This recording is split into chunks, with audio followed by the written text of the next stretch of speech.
Today, I will be going over K through 12 education during the COVID-19 pandemic and how it has affected policy making. The first slide will go over defining the problem. The problem addressed is that of K-12 learning and how it has affected kids, relatives, and the decision makers who are trying to fix the problem. How the problem is addressed with a policy. One of the main policies during this pandemic that has been a huge part of K through 12 education is making it to where schools had to shut down and move to online learning. There's been many states, such as Kentucky, that has implemented mandatory online learning policies.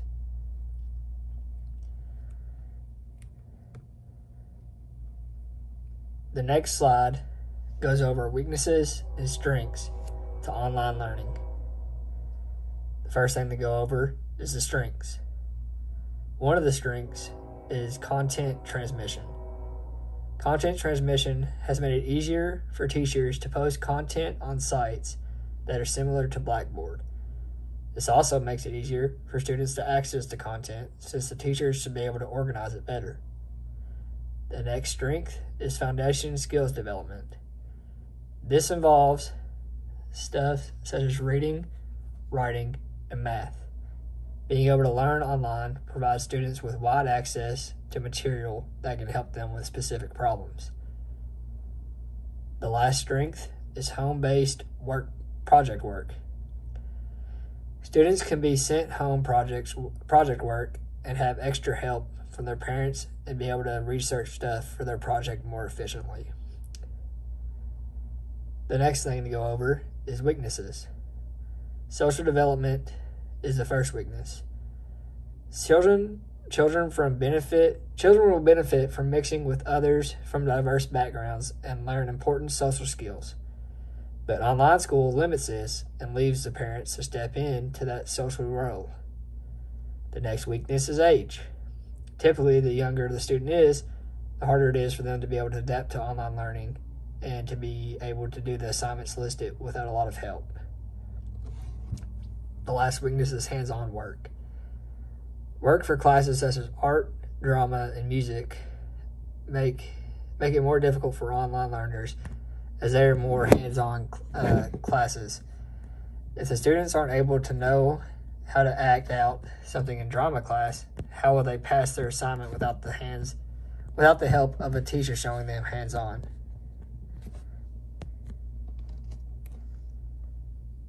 The next slide goes over who opposes the policy and who approves it. The main people who oppose online learning and the ones who have to deal with it, that being teachers and students, most faculty and academic learners, employers, and the general public are skeptical about the quality and value of online education, which they view as inferior to face-to-face education. Students in online education particularly feel unprepared and disadvantaged, underperformed, and on average experience poorer outcomes. The people who mainly approve online education are state governors. The main example is the governor of Kentucky, who has actually put on a mandate twice that made online learning mandatory for a certain amount of time. Why he believes this was stated when he said, "Right now, we still have a very high rate of cases in Kentucky. While we believe we had stopped what could have been a very severe escalation, it is still concerning with the number of cases that we see." The next slide goes over implementing mandatory online learning policies. The way that the policy for mandatory online learning in Kentucky was implemented was by Andy Beshear when he made a statement citing that Kentucky school should wait till September 28th to go back to in-person learning. The reasons for Beshear wanting to implement this policy was because, one, Kentucky's cases were starting to peak back again. 2, there started to be a significant rise in the infection rate among children in Kentucky and across the country. 3, many Kentucky families continue to go out of state to places that have high cases of COVID and little restrictions, such as Florida and South Carolina. Also in this slide, I've said barriers against this policy. A barrier to this is education officials such as Gary Hutchins, a former Kentucky Board of Education member, who tweeted, "Will Kentucky superintendents finally stand up to the Governor Beshear and demand their authority to do what's right by the local community needs?" Statements like this only lead to more people wanting to go against online learning and making it harder to go back to in-school learning. Evaluation of the mandatory online learning policy is what's in the next slide. There have been many researchers who have put their thoughts into how the policy for mandatory online learning should be evaluated and how to avoid obstacles by telling people what they should do. One of these main people is Steve Benton. Steve Benton's ideas on the evaluation. Steve made many different articles in which he provides ways in which to make online learning preparation easier. His first article is how to make the pivot to online learning less brutal,